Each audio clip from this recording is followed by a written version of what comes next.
నమస్తే, నేను కిషోర్ కుమార్. ఈ వీడియో మీరు మొదటిసారి మన ఛానల్లో చూస్తున్నట్టయితే దయచేసి ఈ ఛానల్ని సబ్స్క్రైబ్ చేయండి. అదేవిధంగా మీకు కింద హైప్ బటన్ కనిపిస్తే దాన్ని ప్రెస్ చేసి మాకు పాయింట్లు ఇవ్వటం కూడా మర్చిపోకండి. మీ ప్రోత్సాహమే మాకు కొండంత బలాన్ని ఇస్తుంది. ఇక డైరెక్ట్గా సబ్జెక్ట్లోకి వెళ్ళబోయే ముందు ఈ చిన్న వీడియో క్లిప్ చూడండి. నేను రాయలసీమలో పుట్టాను, రాయలసీమ అంటే నాకు ఇష్టమని ఇంకొకటి చెప్తాడు పవన్ కళ్యాణ్, డిప్యూటీ సీఎం. మరి ఎక్కడికి వెళ్ళావు పవన్ కళ్యాణ్? ఈరోజు రాయలసీమకు అన్యాయం జరుగుతుంటే, ఈరోజు రాయలసీమకు వెన్నుపోటు పోస్తుంటే చంద్రబాబు నాయుడు గారు ఈరోజు రాయలసీమకు వెన్నుపోటు పోస్తుంటే చంద్రబాబు నాయుడు గారు ప్రశ్నించకుండా కత్తందిస్తున్నావా? దీనికోసమైనా నువ్వు పార్టీ పెట్టింది? దీనికోసమైనా నువ్వు కూటమిలో చేరింది? దీనికోసమైనా చంద్రబాబు నాయుడిని గెలిపించింది? చూసారు కదా ఏమనిపిస్తోంది? రోజా డ్యూటీ ఎక్కేసింది, నోటికి హద్దు పద్దు లేకుండా మాట్లాడేస్తుంది. ఎంతగా అంటే వినే మనకే ఎక్కడో ఒక చిన్న డౌట్ వస్తుంది, ఖాయం, చెవుల్లోంచి రక్తం వస్తుందేమో. అబ్బా, మాట్లాడటంలో ఆడవాళ్ళు ఇంత నీచంగా కూడా మాట్లాడతారా అని చెప్పేసి అయితే మనకు అనిపించటం అయితే ఖాయంగా కనిపిస్తుంది. సో దీనికి గల కారణాలు ఏంటనేది నేను క్లుప్తంగా 2 ముక్కల్లో చెప్పేటటువంటి ప్రయత్నం అయితే చేయబోతున్నాను. ఎందుకంటే దీని మీద పెద్ద ఎత్తున ఇప్పుడు విమర్శలు జరుగుతున్నాయి.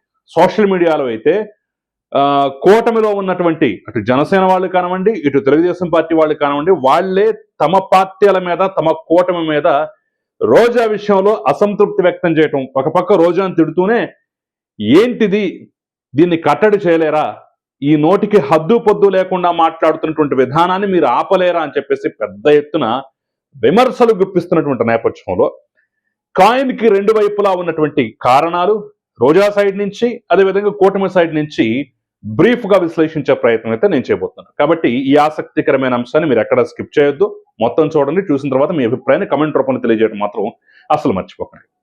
సో రోజా ఏమంటోంది, పోలీస్ అధికారులకు సిగ్గు లేదా బుద్ధి లేదా అన్నట్టుగా మాట్లాడుతూనే వాళ్ళు నీళ్లు లేనటువంటి బావిలో దూకి చావచ్చు కదా అని చెప్పేసి అయితే కామెంట్ చేస్తారు. దాంతోపాటు చంద్రబాబు నాయుడిని ఏకంగా గాడు అని సంబోధించడం, పవన్ కళ్యాణ్ని వాడు వీడు అని సంబోధించడం, ఇవన్నీ మనం చూసాం. దీనికి గల కారణాలు ఏంటయ్యా అంటే,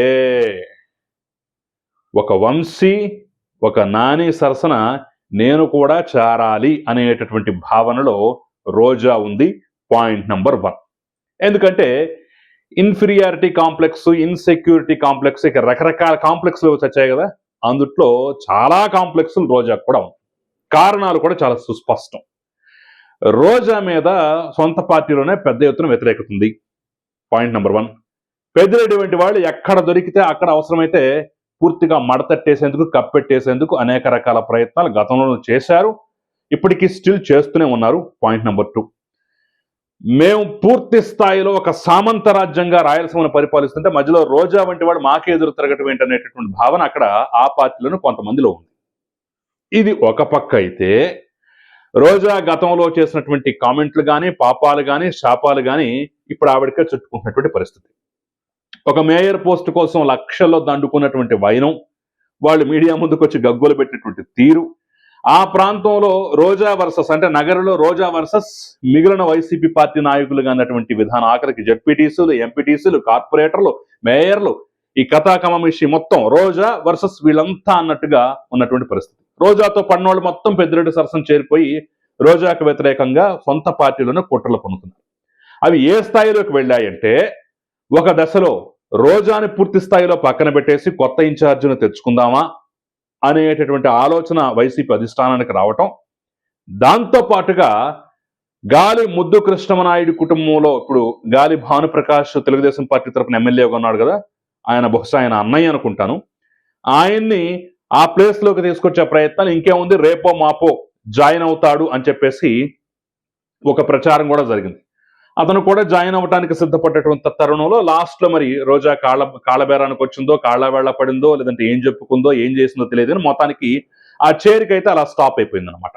అంటే ఇక్కడ తన ప్లేస్ లో మరొకరు ఇన్ఛార్జిగా పెట్టడం, వేరే పార్టీ వాళ్ళని చేర్చుకొని తన సీటుకే ఎత్తు పెట్టడం, ఏ మాత్రం అవకాశం దొరికినా రోజాను పూర్తి స్థాయిలో భూస్థాపితం చేసేటటువంటి ప్రయత్నం వైసీపీలోనే జరుగుతున్నటువంటి తరుణంలో నిరంతరం వార్తల్లో ఉండాలి, నిరంతరం జగన్మోహన్ రెడ్డిని సంతోషపెట్టేటటువంటి పనులు చేయాలి అనేటటువంటి భావన రోజాలో అంతర్గతంగా ఉంది. ఆ భావనకు అనుగుణంగానే దానికి అనుగుణంగానే రోజా పదే పదే పరిణామాలు ఏ విధంగా ఉంటాయి, ఏ స్థాయికి వెళ్ళిపోద్ది ఇదంతా. ఇప్పటికే మన నోటి దురుసు వల్ల, మన నోటి తేట వల్ల ప్రజలు చీకొట్టారు. రేపటి రోజున మరోసారి పట్టం కట్టే అవకాశం కూడా కనిపించట్లేదు ఇదే రకంగా మాట్లాడితే అని తెలిసినా సరే సీటు కోసం, స్థానం కోసం తెగించి మరీ అదే దారిలో పెడుతోంది. అంటే ఇవన్నీ అంటే జగన్మోహన్ రెడ్డి మాట్లాడినటువంటి మాటలే తను కూడా మాట్లాడుతూ నీళ్ళు లేని బావిలో దూకి చావచ్చు కదా అని చంద్రబాబు నాయుడు అన్నాడు కదా. ఇప్పుడు దాన్ని పోలీసులకు అప్లై చేస్తూ మాట్లాడింది. వాడు వీడు అని చెప్పేసి ఎవరిని పడితే వాళ్ళని ఇష్టం వచ్చినట్టుగా జగన్మోహన్ రెడ్డి మాట్లాడతాడు కదా. అదే థీరీని ఇక్కడ చంద్రబాబుకి, పవన్ కళ్యాణ్కి అప్లై చేసేస్తుంది. అంటే అదే బాటలో నడుస్తున్నానన్నా, నేను సంతోషపడతానన్నా, నీకు కావలసినట్టుగానే మాట్లాడతానన్నా, నన్ను మాత్రం పదిలంగా చూసుకో అన్నా అనేటటువంటి యాంగిల్లో రోజా తన పనితీరును కనబరుచుకుంటూ, తన సహజమైనటువంటి నోటి ధోరణి కనబరుచుకుంటూ, మరో వంశీ పక్కన, మరో నాని పక్కన నేను కూడా ఉన్నాను అని చెప్పేసి ప్రూవ్ చేసుకునే ప్రయత్నం పదే పదే చేస్తాం.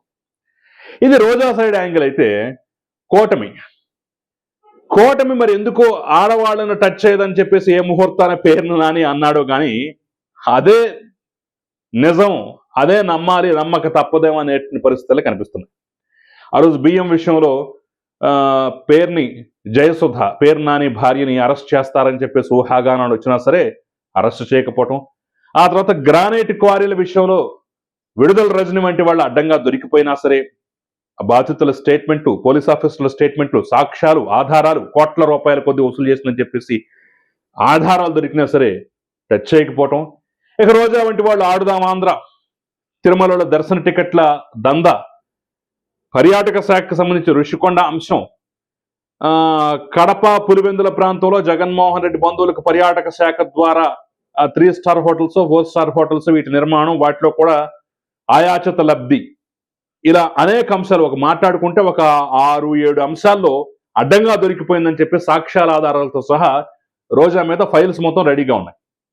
అయినా కానీ ఒక్క అడుగు, ఒక్క ఇంచు కూడా ముందుకు పడటం లేదు. అంటే ఒకవేళ ఆడవాళ్లను అరెస్టు చేస్తే వ్యతిరేకత వస్తుంది అనేటటువంటి భావనలోను, అనేటటువంటి భయంలోను ఇలా దుర్మార్గంగా అరెస్టు చేశారు అని చెప్పేసి రేపటి రోజున వాళ్ళు ప్రచారం చేసుకుంటారేమో, సానుభూతి పొందుతారేమో అని చెప్పేసి అతిపెద్ద భయంలో కూటమి కొట్టుమిట్టాడుతుందేమో అనేటటువంటి భావన అయితే ఖచ్చితంగా కలక్కమానదు.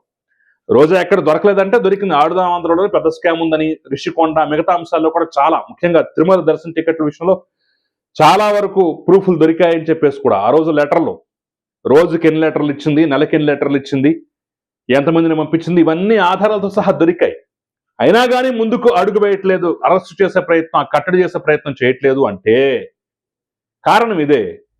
మహిళలను అరెస్ట్ చేస్తే ఎక్కడ పేకకు చుట్టుకుంటుందో, ఎక్కడ సానుభూతి వచ్చి పడుతుందో అని చెప్పేసి. కానీ కూటమి మర్చిపోతున్న లాజిక్ ఏంటంటే సాధారణ రాజకీయ నాయకులు, ప్రజల్లో పేరు పలుకబడినటువంటి మహిళా నేతలు గట్టిగా పోరాడేవాళ్ళని అరెస్ట్ చేస్తే ఒకవేళ వ్యతిరేకత రావచ్చును, కానీ నోటి దురుసుతోటి ఇష్టం వచ్చినట్టుగా కనీసం ఆడవాళ్ళ సంగతి సరే మగవాళ్ళు కూడా మాట్లాడినటువంటి భాషలో మాట్లాడేటటువంటి వాళ్ళని అరెస్ట్ చేస్తే, ప్రజలు ఆల్రెడీ చీకొట్టిన వాళ్ళని అరెస్ట్ చేస్తే ఆ స్థాయిలో వ్యతిరేకత వచ్చేటటువంటి అవకాశం ఎక్కడా ఉండదు. అనవసర భయాలను పక్కన పెట్టి చర్యలు తీసుకోవాలి. అలా అని రోజా మాట్లాడింది కదా అని చెప్పేసి తిరిగి మాట్లాడించడం, తిరిగి తిట్టించడం, ప్రెస్ మీట్లు పెట్టించడం కాదు.